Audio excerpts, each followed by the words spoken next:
Hi there, I'm Esmeralda. I love spooky stories, especially on the radio. Wanna listen with me? It's time for Tales to Sleep By. Close your eyes and drift away.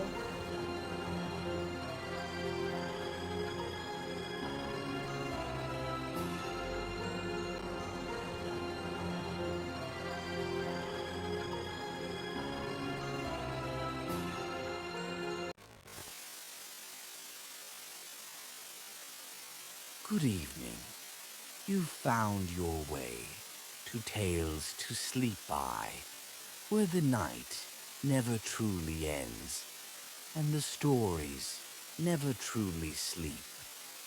Enjoy your rest if you can. Leave a little mark below, a comment, so we know you survived the tale. Ashes on Perdition Creek. The town of Perdition Creek was no place for the weak-willed. A strip of battered wood buildings leaned into the endless dust, like drunks after a long night. Saloon doors swung in the hot breeze, and the air was thick with the stink of whiskey, horse sweat, and fear. Every soul here lived under the thumb of one man, Clayton Red-Eye McGraw. Red-Eye was a legend, his name whispered with more reverence than any priest's sermon. 15 men dead by his gun, maybe more, and rumor had it he once gunned down a whole posse without reloading. His duels were over before most could blink. He spent most days at the Broken Spurs saloon, hat pulled low, boots kicked up, bottle in hand. No one dared challenge him. No one, until the stranger rode in. I remember it clear as yesterday. The sun was a dying ember when he appeared, outlined against the burning sky atop a black stallion. His coat was long and tattered, his face hidden beneath a wide-brimmed hat. His horse barely kicked up dust, like it floated more than walked.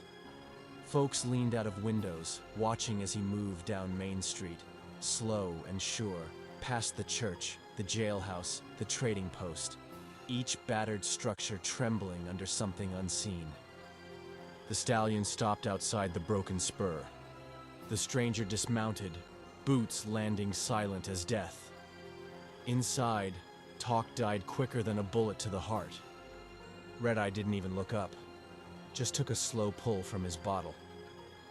The stranger stepped through the bat-wing doors, the wood groaning under a weight that didn't match his frame. He was tall, impossibly tall, with skin pale as moonlight. Beneath the brim of his hat, his eyes glowed faintly gold in the lamplight. No one spoke. No one moved. The stranger placed a silver dollar on the bar. "Whiskey," he said. Smooth, polite, but cold enough to freeze your bones. Red-Eye finally shifted. A creak of leather. His hand brushed the worn handle of his Colt. The stranger didn't turn. He simply smiled. And in that smile, there were teeth. Long, sharp, glinting faintly in the fading light. Red-Eye rose slow, scraping his chair across the floor. "Boy," he growled, "you got two choices. Turn round and tip your hat, or turn round and catch lead." The stranger, Silas Kane, turned with lazy grace. No fear, no apology. "No trouble meant," he said. "Just passing through. Planning to be in Hollow Bend by tomorrow night." Some laughed nervously. Hollow Bend was a 2-day ride across hell itself. Red-Eye sneered. "You think you're just gonna leave?" Silas stayed calm. "That was the plan." Red-Eye's fingers twitched over his pistol. "You scared, boy?" "Not scared," Silas said, voice smooth as river stones. "Just seems wasteful. One of us will end up dead for no good reason." The whole room waited for a spark. Red-Eye jabbed a thick finger into Silas's chest. "High noon tomorrow, or I drag you into the street myself." Silas simply nodded. And as the night wore on, Red-Eye tried everything to embarrass him. Cards, knives, cheap insults. Silas answered each challenge with a clever word or an easy shrug. Behind Red-Eye's bravado, something colder began to creep in. Doubt. That night, as the town slept, the storm came. And so did Silas. Red-Eye sprawled drunk across his bed, bottle still clutched in one hand.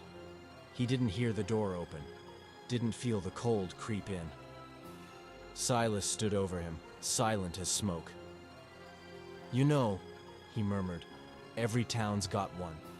The brave, the stupid, always quick to make themselves known." Red-Eye muttered, half asleep, fumbling for his gun. Silas smiled faintly. "Sometimes it's bravery," he said. "Sometimes it's just stupidity. Hard to tell the difference when they're screaming." Red-Eye jerked awake, but the room was empty. Just the wind whispering through a cracked window. A nightmare, he told himself. Nothing more. Morning came hard and bright. The townsfolk gathered early, lining the boardwalks. Red-Eye swaggered into the street, feeling sharper, faster, stronger than he had in years. He laughed loud and ugly. "Where's that fancy-talking yellowback?" he roared. "Where's the man ready to die?" No answer, just the rising sun growing hotter, whiter. Red-Eye sneered toward the sky and screamed. Blistering pain tore through him. His skin split and smoked. His clothes caught fire. His cries turned to choked animal sounds as he crumbled into dust before their horrified eyes. There was no gunfight, no glory, only ashes on Perdition Creek. And in the crowd, unseen, smiling under the brim of his hat, stood Silas Kane. By sundown, Silas had left Perdition Creek behind. The road stretched long and empty, swallowing him whole. When Hollow Bend came into view, the air was thick with dust and the stink of another dying town. At the saloon, the same dance began. Another outlaw with a crooked badge, another sneering voice, another fool ready to prove himself. "Ain't no one just passing through Hollow Bend," the man called. Silas smiled, small and patient. "No trouble," he said. "Just passing through." Outside, the wind stirred the dust, and somewhere the clock began to tick down toward another forgotten grave.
Leave a little mark below, a comment, so we know you survived the tale.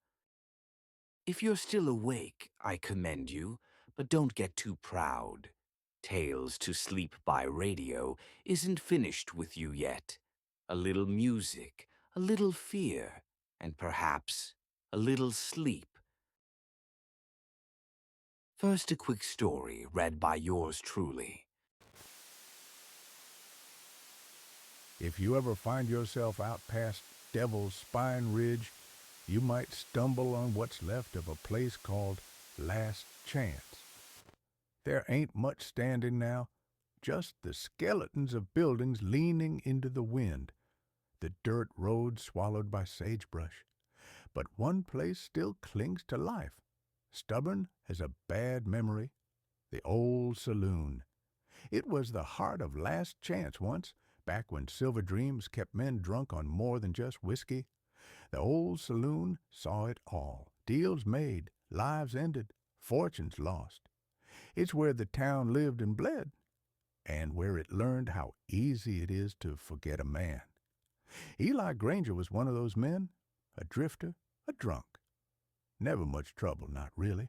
Just a worn-out soul who asked for a drink he couldn't pay for and a little warmth when the desert nights turned bitter. One evening, colder than a grave digger's handshake, Eli stumbled into the old saloon. His boots left wet prints across the warped floor. His coat was thin, threadbare, and his hand shook so bad he couldn't lift the glass he begged for. Joe Matson, the barkeep, wiped his hands on a greasy rag and leaned over the bar. "Ain't running no charity," he said, voice flat as old dirt. The card players snickered behind their hands. The piano man kept banging out sour tunes. A few of the working girls at the far table turned their backs, hiding their faces behind lace fans. Eli muttered something nobody cared to hear, a plea, maybe a curse. He slumped against the bar like a man already halfway into the grave. Madsen gave a sharp nod. It didn't take much, a few rough hands, a boot in the ribs, and they dragged Eli through the bat-winged doors, tossing him onto the frozen dirt of the street like a sack of trash. The doors swung shut behind them, cutting off the sight of him curled up against the cold, shivering like a dying dog. Inside, the saloon roared back to life. Cards slapped the tables. Whiskey flowed.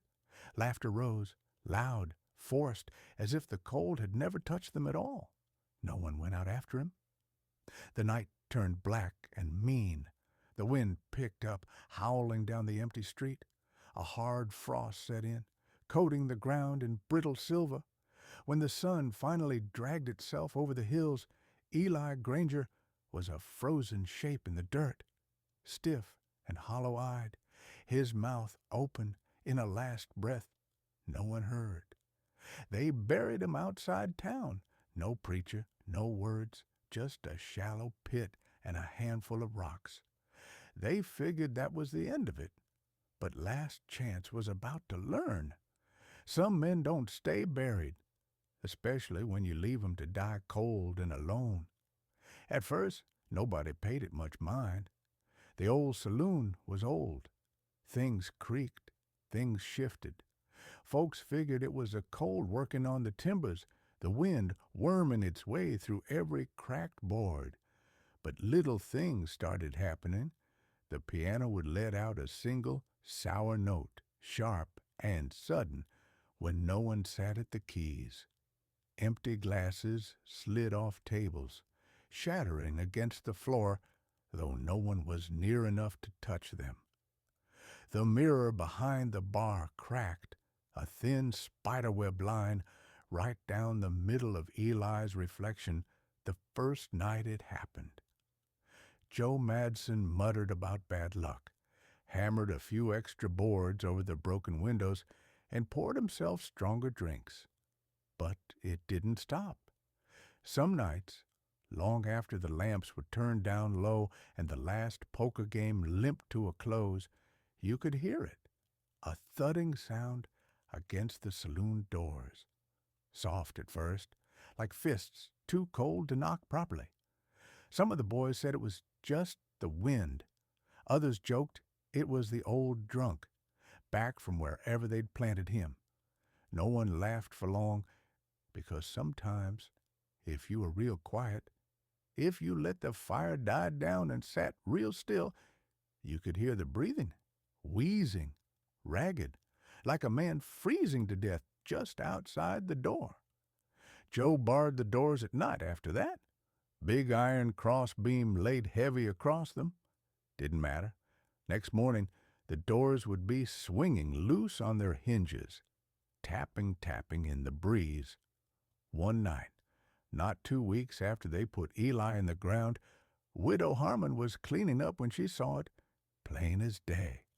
There, in the corner where the stove's warmth never reached, was a figure, slumped, trembling, muttering low under his breath. His skin was cracked and white, lips blue, eyes glassy. She screamed, dropped her tray, and ran out into the street. And from that night on, the old saloon was never warm again. Stay tuned for part 2.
Tonight's story is brought to you by Snakebite Sal's Miracle Tonic.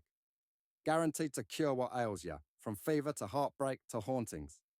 One swig and you'll forget all about that restless spirit outside your door. Snakebite Sal's, because nothing says peace of mind like a bottle of life.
Now back with part 2 of tonight's story.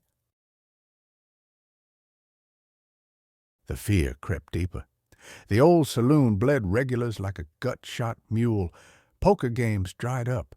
Whiskey soured in the bottle. Music died on the piano strings. It was like the place itself had gone cold from the inside out, and always, always the town whispered the same thing behind closed doors. Maybe we should have helped him. Maybe we should have done something. But it was too late for that. Way too late. Because Eli Granger wasn't waiting for an apology. He was waiting for company. It wasn't long before Eli's reach grew longer. First came the cold touches, a tug at a coat, a frozen grip on the wrist. Then came the voices, low, broken murmurs curling from the corners. Help me. Cold. Don't leave me here. Billy Watts, a young cowhand who hadn't even been there the night they tossed Eli out, felt a cold, dead hand grab his ankle. He left town without a word. Joe Madsen, the barkeep, felt it too. A freezing grip around his wrist that left bruises he couldn't explain. After that, Joe kept a pistol under the bar and a bottle in his hand. But it wouldn't save him, because you can't shoot what's already dead. Then Eli began choosing. Bo Reed, one of the ones who had dragged Eli into the street, was the first. One moment, Bo sat hunched over his whiskey. The next, the lamps flickered out, and Bo was gone. No chair knocked over, no tracks in the dust, just a smear of frozen fingerprints dragging themselves across the bar. The others sat silent, their guilt sitting heavier than the desert sun. They knew, and Eli waited for each one to crack. A few cattlemen from Hollow Bend rolled into town, laughing, spitting, daring the so-called ghost to show himself. Jeb Larkin, the biggest, meanest of them, wore a stupid black hat with a red feather tucked into the brim.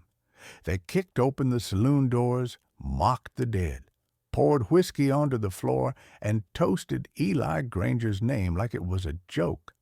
The piano plinked once.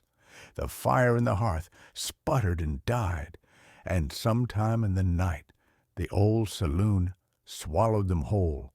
By morning, 4 horses wandered the streets without riders.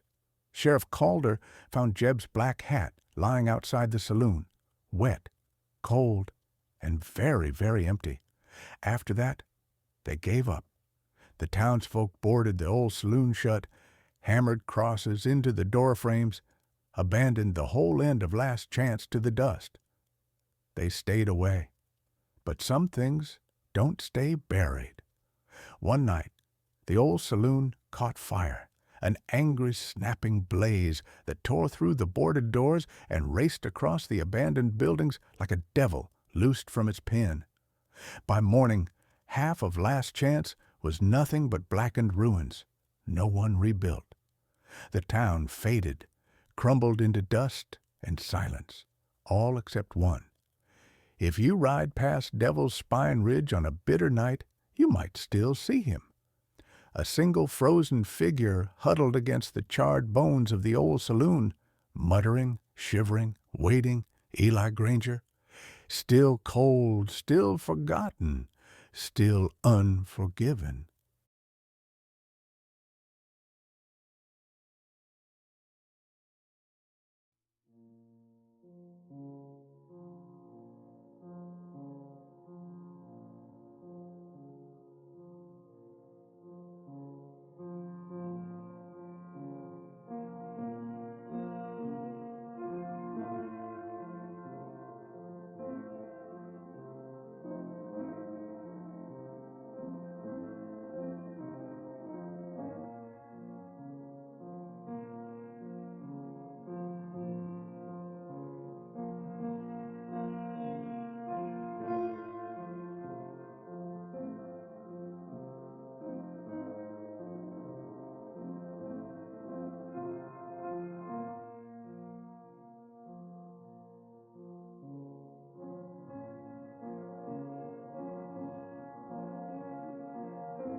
is the time to tell of the unaccountable, of apparitions by night and phantoms in shadows. Time to tell strange tales of fantasy and the supernatural. Mystery Theater presents The Ghost Town Hermit by Alan King.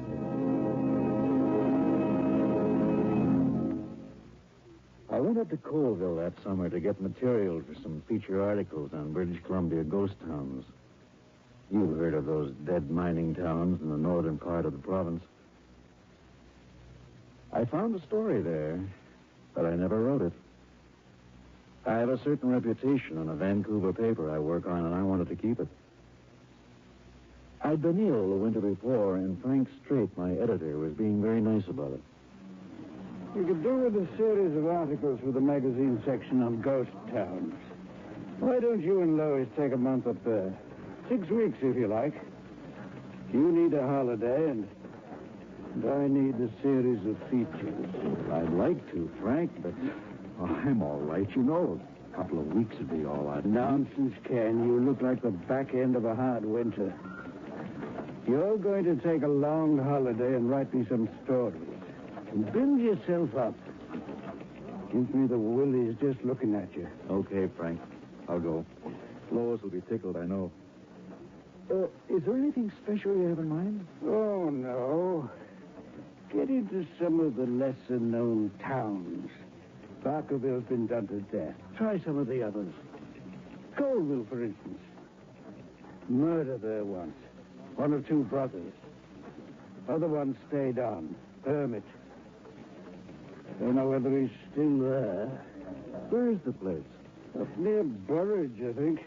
You'll find it. Maybe nothing in the story, and the place may have disappeared by now. I'll go and see anyway. Sure. Leave whenever you want to, Ken, and don't come back till you look more human. Frank was right about Colville. In the gold rush days, there'd been a murder there. And though the murderer was never caught, there seemed to be a certain Bella Sawyer mixed up in it, too. She was a girl in a traveling stage show, apparently. Made a tour of those boom towns every few months. And it certainly looked promising, and we decided to make Colville our first point of investigation. We drove leisurely. I was recuperating fast and wanted to loaf a bit. It was nearly a week before we turned into Burridge, where I thought I'd better try fishing for information about Colville. I got most bites from Sam Bryden, who ran the general store. 25 miles north of here, Mr. Bly. It's a ghost town. The real thing. Yeah, been up there once. Just like you see in the movies. One street, buildings falling apart. False fronts are still there, some of them. Saloons, banks, the Opry House. Opera House? Yes, ma'am. All them ghost towns have their opera houses. Well, it's not much, you know. They call them opera houses, though. Stage shows used to come around in those days. Did you ever hear of a girl called Bella Sawyer? I don't recall. She was in one of those shows, I believe. Well, old Danny, you know. Danny? Who's he? The only inhabitant of Colville. You mean there's still somebody living there? Sure. Danny Quayle. Well, what does he do? I mean, how does he live? Just gets along, I guess. Kind of peculiar, you might say.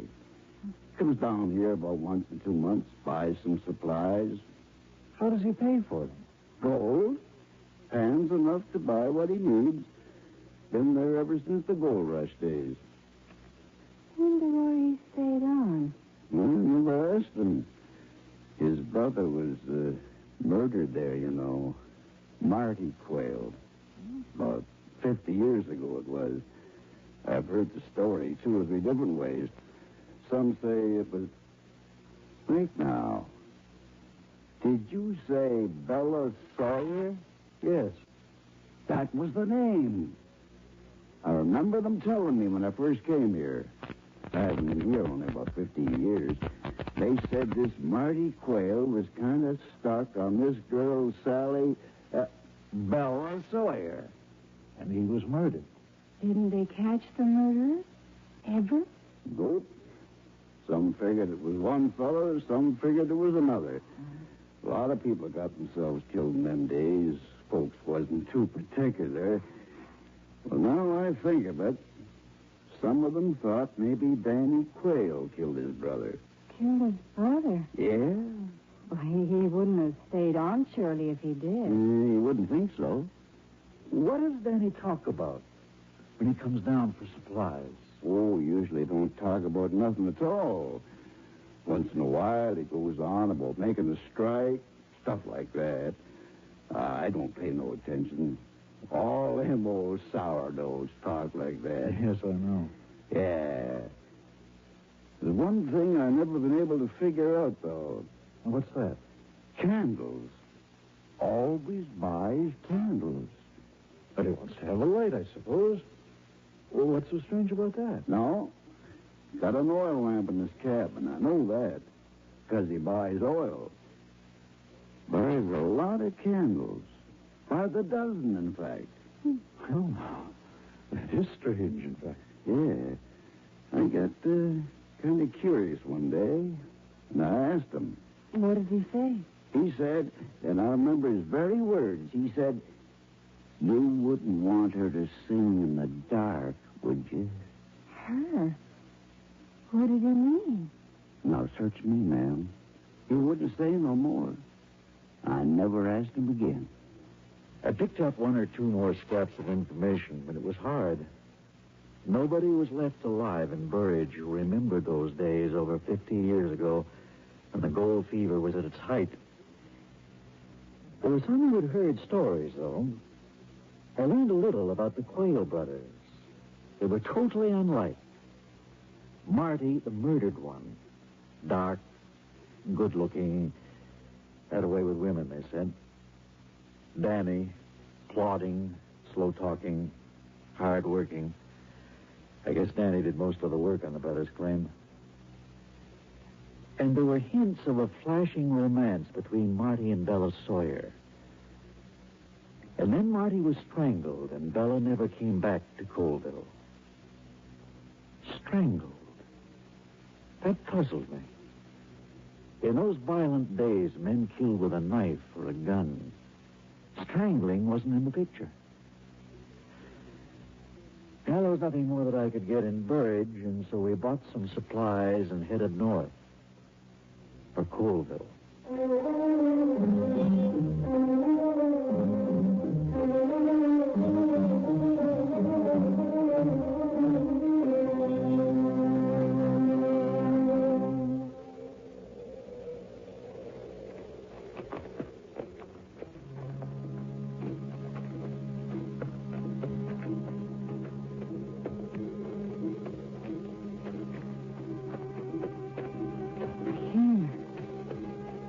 I don't believe it. It's what Sam said. Like a movie set. The silence. Can't believe there's anything alive here. There are no birds, even. It's like a town that's waiting for the end of the world. I don't like it very much. And there's nothing to be afraid of, dear. The dead can't hurt you. There's something out of character. Out of balance. I don't know what it is. What do you mean?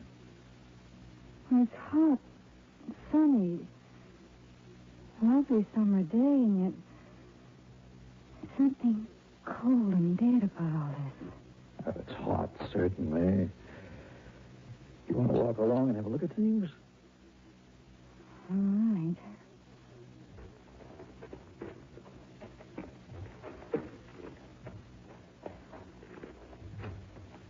Look at the fronts of these buildings. Yes. Trying to be impressive. Nothing behind them. Hey, what was this? Can you tell? There's something left of the name up there.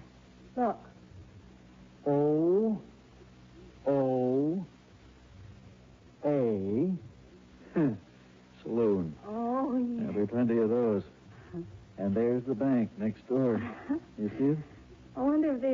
and left some money in there. You want to go in and see? Oh, not me. Probably fall through the floor. If there's a floor left.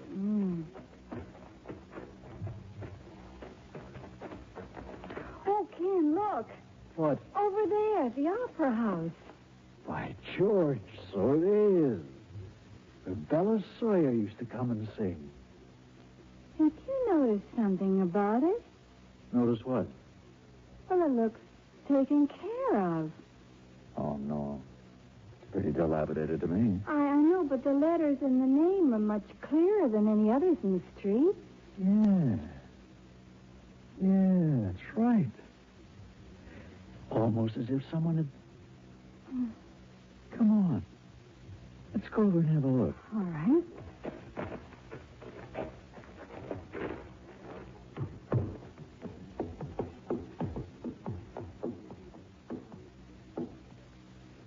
Oh, it's pretty bad shape after all. Now, but look at the name. Somebody has tried to do something with it. Uh-huh. It's been painted since, long after anything else around here was painted. Oh. I'd like to have a look inside. Come on.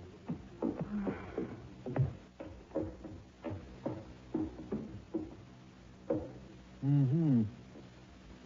Just as I thought. Oh. Pretty well gone. A few benches, see? Bought. Look at the cobwebs.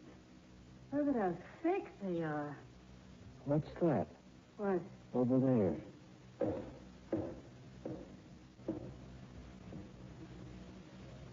Scrap of an old poster. Look, Liz. Oh, yes. Badly torn. Headed by the celebrated and beautiful Miss... Oh, damn it. It'd be torn there. Do you think it was Bella Sawyer? I don't know. It all depends on... It wasn't Bella. Bella never came back. Lois's sudden scream made my heart pound against my ribs. We whirled around from the poster, holding on to each other. And there in front of us, no doubt about it, was Danny Quayle. He was an old man. His eyes pale blue, his face seamed and withered, his hair and beard a streaky white, all straggling. There was something on his head that had once been a hat. His clothes were just a covering, patched till they had no shape or resemblance to what they had been. What he wore on his feet told us why we'd failed to hear him approach. For instead of shoes, his feet were wrapped in old cloth and sacking. He stood there, apparently not very surprised. One hand held half raised to point the torn poster. Bella never came back. Leastways not till that other time. You're Danny Quayle? Eh? I say, you must be Danny Quayle. Yeah. You strangers in town, ain't you? That's right. You know? I just came up to Colville to look around. Yes. Trying to get her fixed up. Get what fixed up, sir? Opera house. Have to do it myself. Nobody else will give me a hand. But you live here all alone, don't you? There's nobody to help you. I ain't alone. No, sir. Not alone. Not alone. Easy. It's all right, Lois.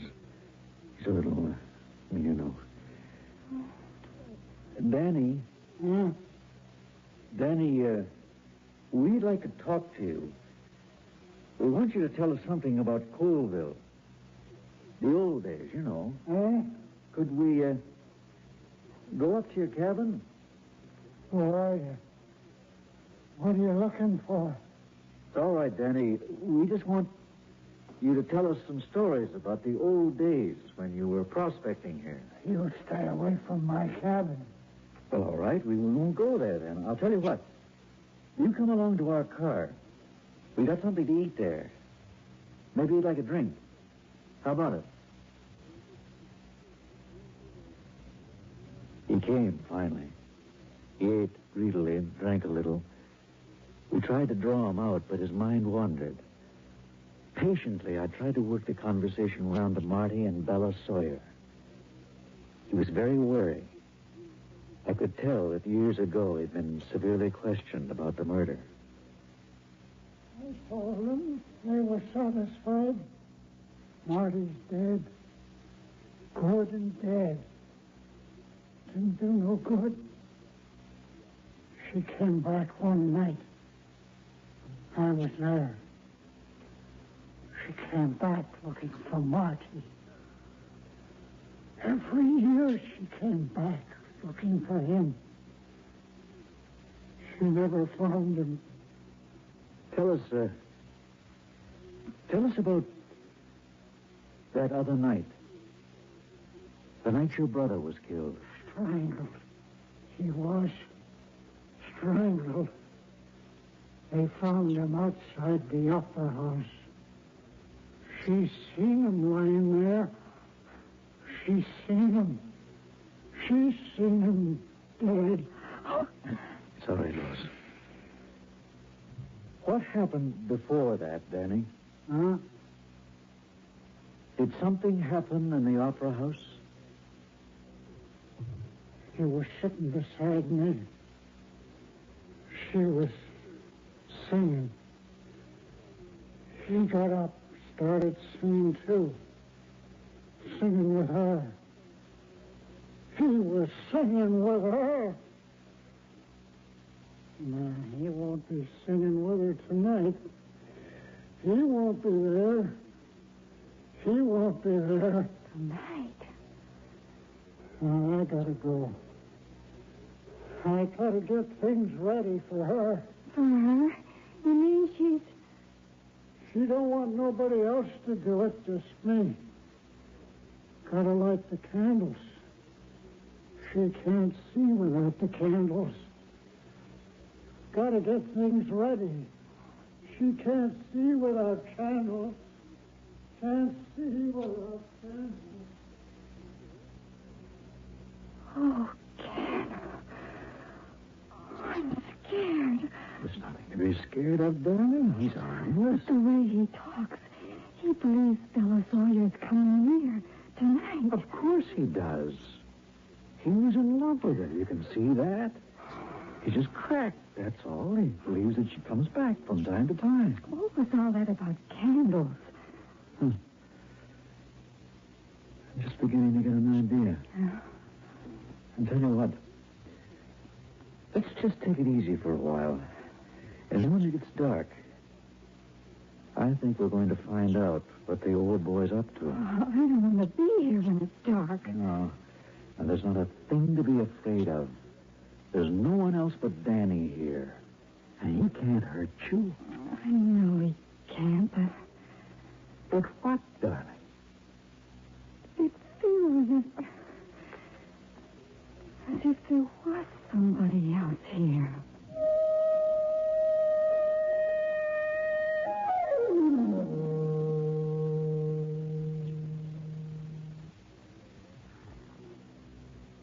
He could see old Danny Quayle shuffling down the street, going noiselessly on his old rags.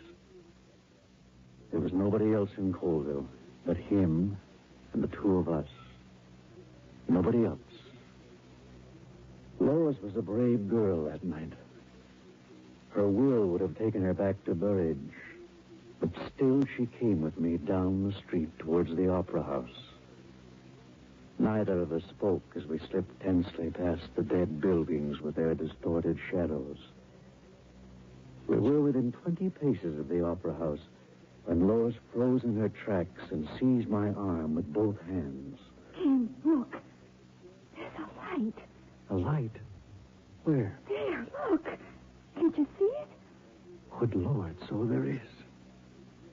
It's in the opera house. What can it be? It seems to be shining through a crack. Come on, let's find out. But Ken, It's all right. It can only be old Danny. Now, come on. Don't make a noise. And watch the boards. On tiptoe, we hurried to the door of the old theater, pushed aside the burlap at the door, and peered in. What we saw stopped us as if we'd been struck by lightning. Across the front of the old broken-down stage were footlights. They looked like tins cut in half to make reflectors. Set in each one of them was a lighted candle, and seated on an old bench in what was once the front row was Danny Quayle. Yes. I suspected something like this when he said he had to get things ready. so that's what he wanted the candles for. Footlights. I imagine he sees her in his mind. He was in love with her, you see. He had to make her come back. Poor old man. Oh, I don't know about that, darling. There's something else we don't know yet. Something I better find out. What's he doing? He's plotting. I don't know. This is the moment he sees her. Watch.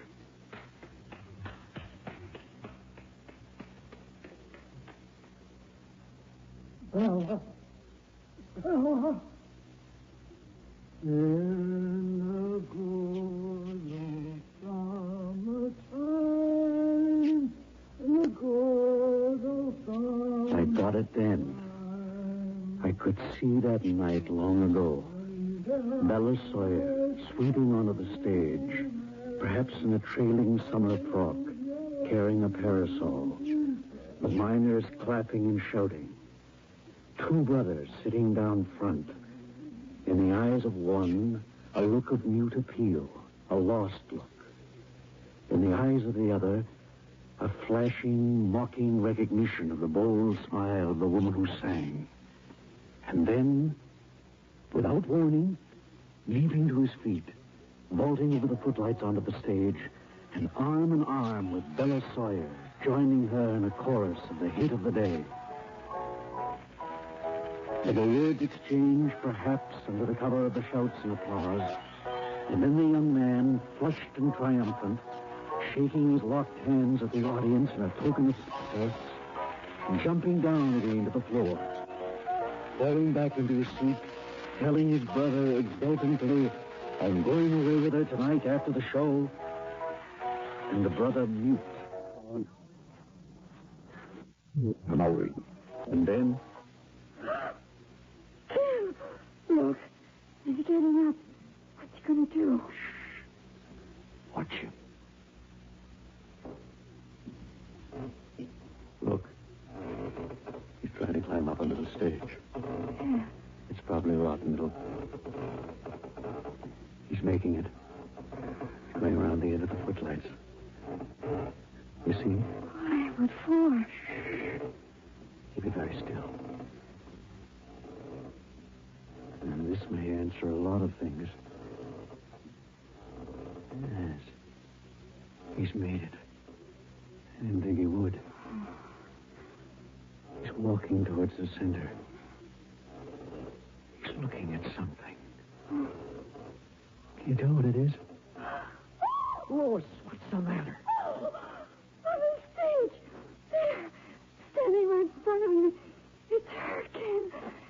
It's her. Lois, now get a hold of yourself. There's nothing there. There is, so I can see her. Bella Sawyer. Look, she's moving towards me. Lois. Darling, now listen to me. Oh, Ken. There's nothing on that stage. You hear me? There's nothing there. Only a poor, imbecile old man. I can see her. She's there. She is there. It's the shadows. It's your imagination. It's... Good Lord. What's he doing? He's backing across the stage. Away from whatever it is. He's trying to ward something off. He's... No. Oh, don't, Bella. Leave me alone. I'll tell you.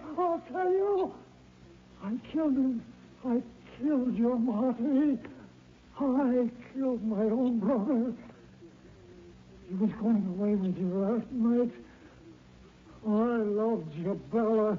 He was no good. He'd have left you. I was the one that loved you, Bella. I strangled him, killed him with my own hands. Had to do it that way. Had to show him with my own hands, my own strength. Bella, oh no!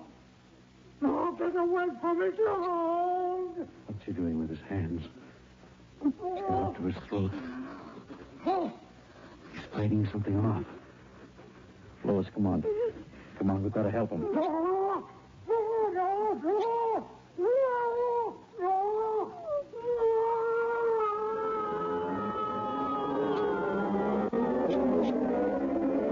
We rushed down to the stage, stripping over old pieces of lumber and boxes, finally reaching the footlights and climbing up around the end of it. As we got there, Danny was lying on the floor, a horrible gurgling issuing from his throat, his hands beneath his chin, twitching convulsively. We rushed over to him. I tried to tear his hands away, but I couldn't move them. And then...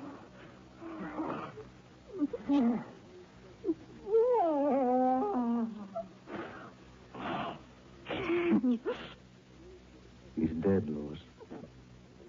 He's dead. Lois. Lois, what is it?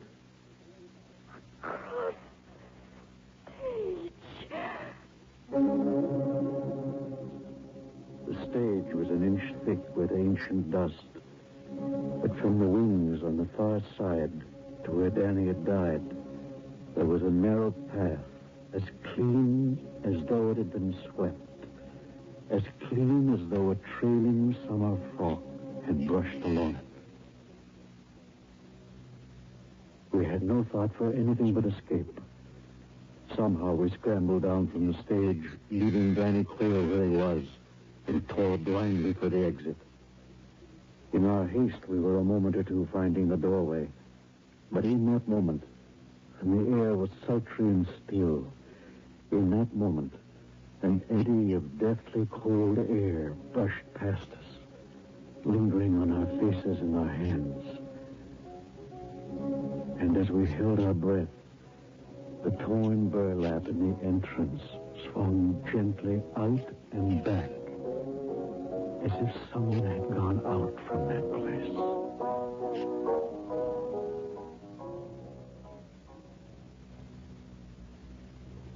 It was morning before I returned to Colville, this time with a sergeant of the provincial police and a doctor. I told the sergeant I'd solved a 50-year-old murder for him, but he was little interested in that. Like the doctor, he was interested in something else entirely. You say the old man was on his knees as if something was bearing down on him. That right, Mr. Bly? Yes, doctor.